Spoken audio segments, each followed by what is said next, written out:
வணக்கம் நண்பர்களே.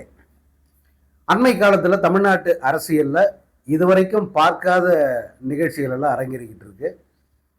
நம்ம இதுவரைக்கும் அப்படின்னா ஒரு தேர்தல் நடக்கும், திமுக அதிமுக கூட்டணி போட்டு நிற்கும், கூடவே ஒன்று ரெண்டு கட்சிகள் நாம் தமிழர் மாதிரி கட்சிகள் கூடுதலாக நிற்கும்.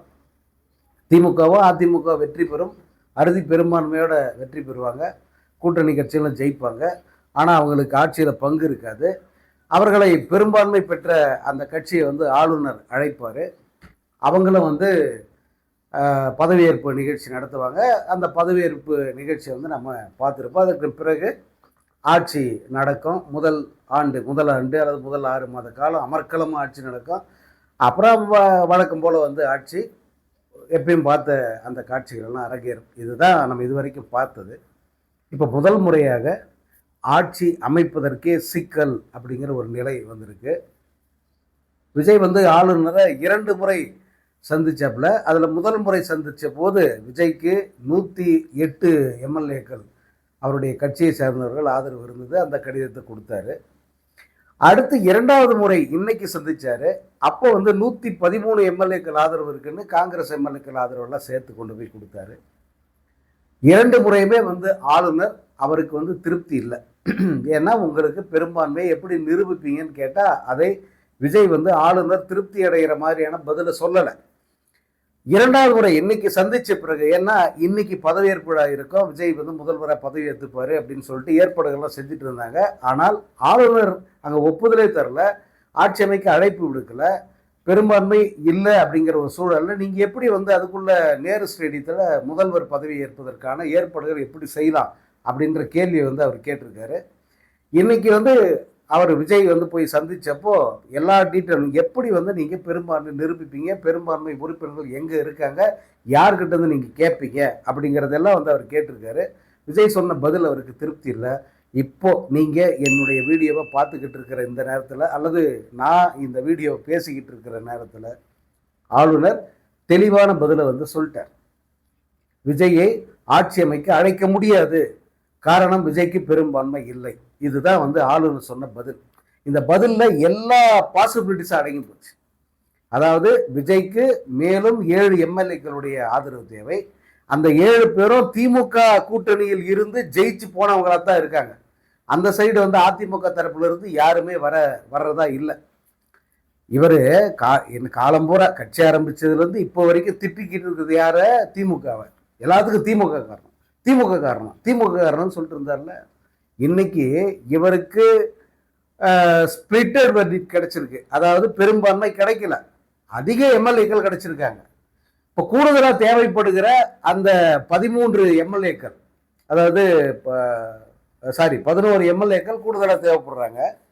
அந்த எம்எல்ஏக்கள் எங்கேருந்து வராங்கன்னா அதிமுக கூட்டணியிலேருந்து தான் வராங்க. ஏற்கனவே 5 பேர் போய் சேர்ந்துட்டாங்க. காங்கிரஸ் பெற்ற அந்த 5 எம்எல்ஏக்களும் திமுகவோடது. திமுக உழைப்பில் கிடைச்ச எம்எல்ஏ திமுகவை திட்டிட்டு திமுகவை தோக்கடிச்சுட்டு கடைசியில் திமுக கூட்டணியிலிருந்து ஜெயிச்ச 5 எம்எல்ஏக்கள் தெய்வ தான் விஜய்க்கு இப்போ கிடைச்சிருக்கு. மேற்கொண்டு 7 எம்எல்ஏக்கள் வேணும். அந்த 7 எம்எல்ஏக்களும் திமுக கூட்டணியிலிருந்து உருவறதுக்கு தான் அவர் பார்க்குறாரு. அந்த பக்கம் அதிமுக கூட்டணியில் இவருக்காக யாரும் இறங்கி வரல, இவருக்கு ஆதரவு தருவதற்கு அங்கே யாரும் வரல. ஏன்னா காங்கிரஸ் உள்ளே இருக்கிறதுனால அது என்டிஏ கூட்டணி, அது வராது. ஸோ இப்போ விஜய்க்கு இருக்கிற ஒரே ஆப்ஷன் கம்யூனிஸ்ட் கட்சிகள், திருமாவளவன், அதே போல்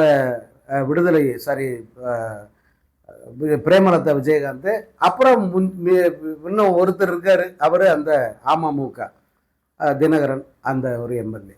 இவங்க வந்தால் தான் விஜய் ஆட்சி அமைக்க முடியும். ஆனால் அவங்க இப்போதைக்கு உடனடியாக அவங்க அந்த கடிதத்தை கொடுக்க தயாரில்லை, ஆதரவு கடிதத்தை கொடுக்க தயாரில்லை. விடுதலை சிறுத்தைகளும் கம்யூனிஸ்ட் கட்சிகளும் இன்னும் 2 நாள் தள்ளி போடுறாங்க அவங்களுடைய முடிவை. 2 நாள் கழித்து சொல்கிறதா சொல்லியிருக்காங்க. ஆனால் அதுக்குள்ளே ராஜ்பவனில், அதாவது லோக் பவன்லேருந்து தெளிவாக தீர்மானமாக அவங்க விளக்கம் கொடுத்துட்டாங்க. ஆட்சி அமைக்க அழைப்பு விடுக்க முடியாது, உங்களுக்கு பெரும்பான்மை இல்லை, பெரும்பான்மை எம்எல்ஏக்களை கொண்டு காமிச்சா தான், அந்த ஆதரவு கிடைத்த கொடுத்தா தான் என்னால் அழைக்க முடியும் அப்படின்னு தீர்மானமாக கவர்னர் சொல்லிட்டார். இது ஒரு சினாரியோ.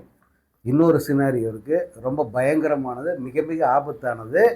மெரினாவில் மிகப்பெரிய கலவரம், மிகப்பெரிய ஒரு ஆர்ப்பாட்டத்தை நடத்த, ஆர்ப்பாட்டம்ங்கிற பேரில் ஒரு கலவரத்தை நடத்த இந்த தாவேக்காரங்க திட்டமிட்டிருக்காங்க அப்படிங்கிறது. இப்படி ஒரு செய்தி பரவன உடனே இது நடந்துடக்கூடாது. ஏன்னா இப்போ முதலமைச்சர் காபந்து முதலமைச்சர் தான், அமைச்சரவை இல்லை, சட்டமன்றத்தை கலைச்சிட்டாங்க.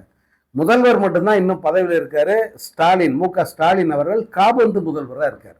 அவருக்கு அதிகாரம் இல்லை. அவர் எதையும் இப்போ தடுக்கவும் முடியாது. மிகப்பெரிய கலவரத்தை அவங்க ஏற்படுத்திட்டாங்கன்னா அதை தடுக்க முடியாத ஒரு சூழல் வந்துடும். தமிழ்நாட்டுக்கே மிகப்பெரிய ஒரு அவப்பெயர் வந்துடும். ஏன்னா அரசாங்கம் இல்லாத ஒரு சூழல்ல ஒரு பெரிய கலவரத்தை திட்டமிட்டு நடத்துவதற்கு இந்த தாவைக்காவில் இருக்கிற ஆதவ அர்ஜுனா போன்ற பொறுப்பற்ற தற்குறிகள் ஒரு மிகப்பெரிய சதியை அவங்க அரங்கேற்றுவதற்கு திட்டமிட்டிருக்காங்க. இந்த தகவல் வெளியில் கசிந்த உடனே காவல்துறை மெரினா முழுக்க பாதுகாப்பு போட்டிருக்காங்க. மெரினாவில் ஆட்களை திரளுவதற்கு அனுமதிக்காமல் எல்லாரையும் வெளியே துரத்திக்கிட்டு இருக்காங்க. வேறு எங்கும் கலவரம் கலாட்டா நடந்துடக்கூடாது அப்படிங்கிறதுல உறுதியாக இருக்காங்க. இப்போ நீங்கள் இந்த தாவேக்காவுடைய எப்படிப்பட்ட ஒரு ஆபத்தான நபர்கள் பாருங்க. இவங்களுக்கு ஆட்சி அமைக்க பெரும்பான்மை கிடைக்கல. ஸோ பெரும்பான்மையை நிரூபிக்கணும்னா பெரும்பான்மை திரட்டணும்.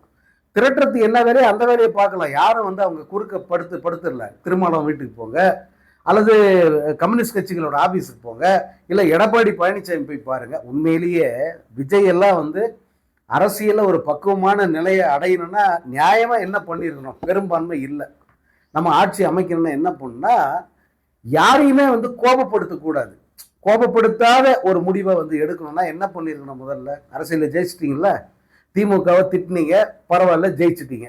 திமுக இப்போ ஆட்சி இழந்துருச்சு. உண்மையிலே சரியான அரசியல்வாதி என்ன பண்ணியிருக்கணும்? முதல்வர் மு க ஸ்டாலின் சந்திச்சிருக்கணும். ஒரு முதல் அரசியலுக்கு வர முதல்வாட்டி எம்எல்ஏ இருக்க முதலமைச்சராக போகிற ஒரு கேண்டிடேட்ன்ற முறையில் இப்பவும் அவர் முதல்வர் தான், அவரை போய் சந்திச்சிருக்கலாம். சரி, அதுக்கு உனக்கு மூஞ்சி இல்லை, எந்த மொசரை கட்டி வச்சு நம்ம போய் அவரை பார்க்கறது அப்படின்னு இருந்தால் அடுத்து என்ன பண்ணியிருக்கணும்? எடப்பாடி பழனிசாமி அவரை வீடு தேடி போயிருக்கணும், அல்லது அலுவலகத்துக்கு போயிருக்கணும், சந்திச்சிருக்கணும். முறைப்படி எனக்கு ஆதரவு கொடுங்க. அதாவது சட்டமன்றத்தில் ஆட்சி அமைக்க ஆதரவு இல்லை, நான் ஆட்சி அமைக்கிறேன், எனக்கு நீங்கள் பக்கபலமாக இருங்க, எனக்கு உதவி பண்ணுங்க. ஒரு தப்பும் இல்லை. நேராக போய் பார்த்து அவரை பார்த்து ஒரு மரியாதை நிமித்தம் பேசிட்டு வரதுல ஒரு தப்பு இல்லை. ஏன்னா அவர் முன்னாள் முதல்வர், இப்போ 47 எம்எல்ஏக்களை வச்சிருக்கிற பெரிய கட்சியோட தலைவர். அவர் போய் பார்க்கணும். அடுத்து தினகரனை பார்க்கணும். இல்லை இன்னொரு கட்சி இருக்க பாட்டாளி மக்கள் கட்சி, அவங்கள போய் பார்க்கணும். இல்லை அவங்கள பார்க்க விருப்பம்னா இந்த கட்சிகள் இருக்காங்களே, திருமாவளவன் அல்லது மற்ற கட்சிகள் எல்லாம் வீடு தேடி போய் பார்க்கணும். நீ போகணும். அவங்க உனக்கு தேடி தேடி ஆதரவு. இப்போ பார்த்தீங்கன்னா சினோரை எப்படி இருக்குன்னா, இவர் ஒன்றும் பண்ண மாட்டாராம், வாயை மூடிட்டு கல்லூரி பங்க மாதிரியா உட்காந்துருப்பாரா. ஜனநாயகனுக்கு எல்லாம் நடந்தப்போ எப்படி டைட்டாக வாயை மூடிக்கிட்டு இருந்தாப்புலையோ அதே மாதிரி கம்முனே இருப்பாராம். பாஜக எடுத்து பேச மாட்டார், ஆளுநர் பண்றது தப்புன்னு சொல்ல மாட்டார். தப்பா இல்லையான்றது வேற. உன்னுடைய ரைட்ஸ் உனக்கு தானே வைத்து வழி, நீ குரல் கொடுக்கணுமா? நீ மூடிக்கிட்டு கம்முன்னு இருப்ப, சுத்தி இருக்கிற அத்தனை பேரும் உனக்கு குரல் கொடுக்கணும், அத்தனை கட்சிக்காரன் உன்னை பத்தி பேசணும். ஏன் திமுகவே உனக்கு சப்போர்ட் பண்ணி பேசணும், ஆனா நீ பேச மாட்ட. எவ்வளவு பெரிய கல்லூரி மங்க, எவ்வளவு பெரிய ஒரு கேடுகட்ட அரசியல் இதெல்லாம். யாராவது வாழ்த்து சொன்னா இவர் நன்றி தெரிவிக்க மாட்டார், ஆதரவு தெரிவிச்சா அதுக்கும் நன்றி தெரிவிக்க மாட்டார். இந்த மாதிரி அரசியல் நெருக்கடியான சூழல கை கொடுக்க வந்தா அதுக்கும் நன்றி தெரிவிக்க மாட்டார். ஆனா எல்லாரும் ஓடி இவருக்கு உதவி பண்ணணும், இவருக்கு ஆதரவு கொடுக்கணும், இவருக்கு சப்போர்ட்டா குரல் எழுப்பணும். பிஜேபி எல்லாரும் பிஜேபி திட்டணும், இவர் திட்ட மாட்டாரு. ஏன்னா திட்டினா டங்குவர் கிடிச்சிருவாங்க. ஏற்கனவே வருமான வரி கேஸ அவர் தூசு தட்டி எடுத்து அதை லிஸ்ட் போடுங்கன்னு சொல்லிட்டு தலைமை நீதிபதி அமர்வுக்கே சொல்லிடுச்சு. பதிவாளரை கூப்பிட்டு அந்த லிஸ்ட் போடுயா, அதை அந்த வருமான வரி இப்போ புலி படத்துக்கு 15 கோடி அமுக்குனது, அது எல்லாத்தையும் லிஸ்ட் போடுன்ட்டாங்க. இன்னொரு பக்கம் இப்போ கரூர் கேஸை தூசு தட்டி எடுக்கிறாங்க. கரூர் வழக்கில் உடனடியாக விஜய் அந்த குற்றப்பத்திரிகையில் அவருடைய பேரை சேர்க்கணும் அப்படின்னு சொல்லியிருக்காங்க. இந்த காட்சிகளெல்லாம் இன்னும் சில தினங்களில் அரங்கேறும். ஏன்னா கேஸ் லிஸ்ட் போட்டாச்சு. இந்த குற்றவாளியை பட்டியல் இவரை சேர்க்க போறாங்க கரூர் கேஸில். ஒருவேளை இதில் அவருக்கு தண்டனை ஏதாவதுன்னா முதல்வர் பதவி ஏற்க முடியாது. தண்டனை கிடைச்சிருச்சுன்னா அவர் தேர்தலே நிற்கவும் முடியாது. கரூர் கேஸில் இவர் தான் பிரதான குற்றவாளி. இவருடைய காலதாமதம், இவருடைய அஜாக்கிரதை, இவருடைய லத்தார்ஜி, அதாவது மெத்தன போக்கால வந்து இந்த விபத்து நடந்திருக்கு அப்படிங்கிறது நிரூபணமாக போகுது. அப்படி நிரூபணம் ஆயிட்டா இவர் குற்றவாளியாக அறிவிக்கப்படுவார். இவருக்கு தண்டனை அறிவிக்கப்பட்ட அந்த நொடிய எம்எல்ஏ பதவி இழப்பாரு.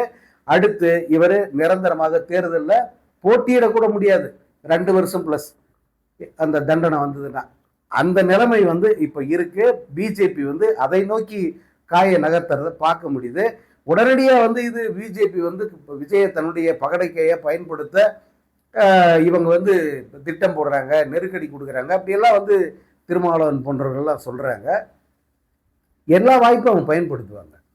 ஏன்னா அவர்களுக்கு முன்ன தனக்கு என்ன சாதகம், தன்னுடைய அரசியல் லாபம் என்ன, அதை மட்டும் தான் அவங்க பார்ப்பாங்களே தவிர நீங்கள் பேசுகிற நியாய நியாயத்தெல்லாம் வந்து பார்க்க வேண்டிய அவசியம் அவர்களுக்கு இல்லை. அரசியலில் எதிரின்னு வந்தாச்சு, கொள்கை எதிரின்னு வந்தாச்சு. இல்லை, உனக்கு எதிராக இவ்வளோ விஷயங்கள் இருக்கும்போது நாங்கள் ஏன் அதை பயன்படுத்தக்கூடாது அப்படின்னு சொல்லிட்டு அவங்க பயன்படுத்துகிறாங்க. இது எல்லாமே வந்து அரசியல் சதுரங்கத்தின் காய் நகரத்தல் தான். இதை வந்து நியாயம், தர்மம், அநியாயம் இதெல்லாம் பார்க்க முடியாது அப்படிங்கிறதா வந்து இப்போ களத்தில் பாஜகவினுடைய பிரதிநிதியாக இருக்கிற, அந்த பாஜக அரசின் பிரதிநிதியாக இருக்கிற ஆளுநரும் இப்போ வந்து அவங்க கையில் எடுத்திருக்காங்க. இதை வந்து முறியடிக்கணும்னா நம்ம மக்கள் போராட்டத்தில் இறங்கிட்டாங்க, மிகப்பெரிய மக்கள் சக்தி வந்து விஜய்க்கு ஆதரவாக இருக்கு அப்படின்னு காட்டுறதுக்கு இவங்க ஒரு வேலையை வந்து பார்க்குறாங்க. இந்த ஆதவர்ஜனா கோஷ்டி, வாய்ஸ் ஆஃப் காமன் கோஷ்டி, ரூட் மாஃபியா கோஷ்டி, அதை முறியடிக்க வேண்டிய ஒரு முக்கியமான வேலை வந்து தமிழ்நாட்டு போலீஸுக்கு இருக்குது. தயவு செய்து இப்படி ஒரு கேவலம் நடப்பதற்கு வந்து அனுமதிக்க கூடாது அப்படிங்கிறது தான் வந்து நியாயமாக எல்லோருடைய கோரிக்கையும். ஏன்னா யாரோ ஒருத்தர் வந்து முதலமைச்சர் ஆகணுன்ற யாரோ ஒருத்தருடைய அரிப்புக்கு தமிழ்நாட்டு மக்கள் பலியாகக்கூடாது, தமிழ்நாட்டினுடைய அமைதி சூழல் வந்து பலியாகிடக்கூடாது. அதுதான் ரொம்ப ரொம்ப முக்கியம். யார் முதலமைச்சராக போறாரு, அடுத்து யாரு அதுவா முக்கியம். முதலமைச்சரே இல்லைன்னா கூட அது கவர்னர் ஆட்சின்னு ஒன்றை வச்சு கூட வந்து அவங்க ஆட்சியை நடத்திக்குவாங்க. அப்போ கவர்னர் ஆட்சி வந்தாலும் பரவாயில்லையன்னா, இப்படி ஒரு முதலமைச்சர் வர்றதை விட கவர்னர் ஆட்சி வந்துட்டு அதுக்கப்புறம் இன்னொரு வாட்டி தேர்தல் நடத்தி அதில் ஃபுல் மெஜாரிட்டியோட யார் வந்தாலும் ஓகே, அது விஜயா வந்தால் கூட வந்துட்டு போறாரு. ஆனால் இப்போ இந்த மாதிரி கலாட்டா பண்ணுறது அல்லது குறுக்கு வழியில் ஆட்சியை பிடிக்கிறது, இந்த மாதிரியான திட்டங்களால் ஆட்சியை பிடிப்பதற்கு ஒருபோதும் அனுமதிக்க கூடாது. இப்போ கவர்னர் உறுதியாக வந்து நீ மெஜாரிட்டி நிரூபிச்சுட்டு வா அப்படின்றாரு. அப்படி நிரூபிக்க முடியலன்னா அடுத்து கவர்னர் ஆட்சி வரும்னு சொன்னால் அந்த கவர்னர் ஆட்சி வரட்டும். இப்போ எப்படி நம்ம மம்தா பானர்ஜி என்ன சொல்கிறாங்க, இங்கே ஓட்டு திருட்டு நடந்துருச்சு, கவர்னர் ஆட்சி கொண்டா 6 மாதம் கழிச்சு வந்து தேர்தல் வை, நான் இன்னும் ஜெயிச்சு காட்டுறேன்னு சொல்கிறாங்கல்ல, அந்த மாதிரியான ஒரு நிலையாவது வரட்டும் அப்படிங்கிறது தான் வந்து என்ன போன்றவனுடைய எதிர்பார்ப்பு. நான் எல்லாருடைய மனநிலை இதுன்னு சொல்ல, ஏன்னா அரசியல் களத்தில் அவன் வந்து நேரத்துக்கு ஏற்ற மாதிரி வந்து கெயின், அவங்களுக்கு பொலிட்டிக்கல் கெயின் வேணும், நேரத்துக்கு ஏற்ற மாதிரி வேஷம் போட்டு ஆடுறாங்க. அது அவங்களுடைய அரசியல் லாபத்துக்காக பண்ணுறது. நமக்கு அந்த அரசியல் லாபம் எதுவும் கிடையாது. இல்லை, நம்ம எது சரியோ இந்த நேரத்தில் எது வந்தால் கரெக்டாக இருக்குமோ அதை சொல்கிறேன். இப்போ ஆளுநர் ஆட்சி, கவர்னர் ஆட்சி வருது, அதை வச்சுட்டு பிஜேபி தான் நினைச்சதெல்லாம் செய்யுதுன்னா செய்வாங்க. அதுக்கு நம்ம என்ன பண்ண முடியும்? அவங்க நினைத்த திட்டங்களை எல்லாம் உள்ள திணிக்க போகிறாங்கன்னா உங்களுக்கு அது தேவை தானே? நீங்கள் தானே அப்படி ஒரு சூழ்நிலையை உருவாக்குறீங்க. எந்த கட்சி யாருக்கு ஓட்டு போடணும், யார் ஆண்டா சரியாக இருக்கும், யார் சரியான ரூலரு, இதெல்லாம் வந்து தெரியாமல் நீங்கள் கூட்டு கும்பல் மனப்பான்மையில் அந்த மாப் மென்டாலிட்டியில் போயிட்டு எவனா ஒருத்தனை வந்து ஓட்டை போட்டு அவனை கொண்டாந்து நிற்க வச்சுட்டீங்க.